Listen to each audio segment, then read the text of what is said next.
affiliation clearly identified, so that if you want to find out if somebody's actually, if an account is actually, say, from a member of parliament or a journalist, or if a, let's say, if a Twitter handle is actually belongs to, say, Disney Corporation or something like that, you can go on Twitter, and it's sort of an identity layer of the internet, and you can confirm that that is in fact the case. And I think once you've got these sort of interlocking sort of identities, it's actually very hard to be deceptive in that case, because and it's also, you have a reputation to protect at that point. So I think then people are far more likely to be measured in their response, and be more reasonable, since they have reputational value at that point. So these are some of the ideas that I have, and I'm not saying that for sure it will succeed, or that it's going to be perfect, but I am confident that it will, over time, head into a good direction. And I think the evidence for that will be, do people find it useful? As we're measuring sort of the total user minutes, but not just user minutes, unregretted user minutes is, I think, the key figure of merit. Because while, for example, TikTok has a very high usage, I often hear people say, well, I spent 2 hours on TikTok, but I regret those 2 hours. I'm not trying to knock TikTok, but it's just, we don't want that to be the case with Twitter. We want to say, like, okay, you spent half an hour on Twitter, but you found it to be useful and entertaining and a good thing in your life, and ultimately be a force for good for civilization. That's the aspiration. Thank you.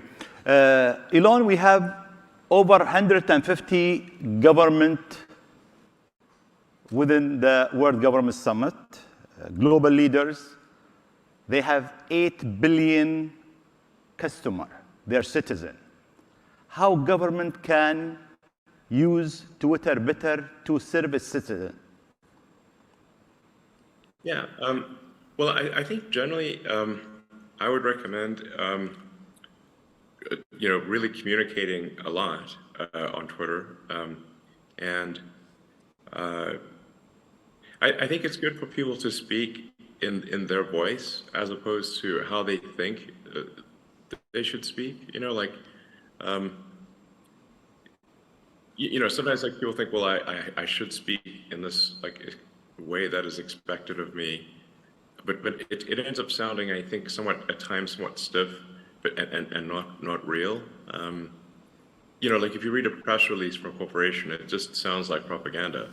So I would encourage CEOs and of companies and legislators and ministers and so forth to speak authentically, and to if there's a particular policy, to explain it, and I think there's sometimes a concern about criticism, but I think at the end of the day, having some criticism is fine. It's really not that bad. I mean, I'm constantly attacked on Twitter, frankly, and I don't mind. You have to be somewhat thick-skinned, I suppose, at times. Just because they really will try to twist the knife. But I think just like I said, just as a forum for communication, it's great, and I would just encourage more communication, and like I said, to sort of speak in an authentic voice. Like sometimes people will have someone else be their sort of Twitter manager or something like that, and I think people should just do their own tweets. It sounds. And like, sometimes you make a mistake or something, it's fine. But I think just doing your own tweets, just like you would do your own, you give a talk here, or you would, have a meeting at a summit or something. I think that's the way to do it, is to actually do the tweets yourself, and convey the message that you want directly. Yeah. So, but I mean, one thing I should say and I know this is called the World Government Summit, um, but I think we should be maybe a little bit concerned about actually becoming too much of a single world government.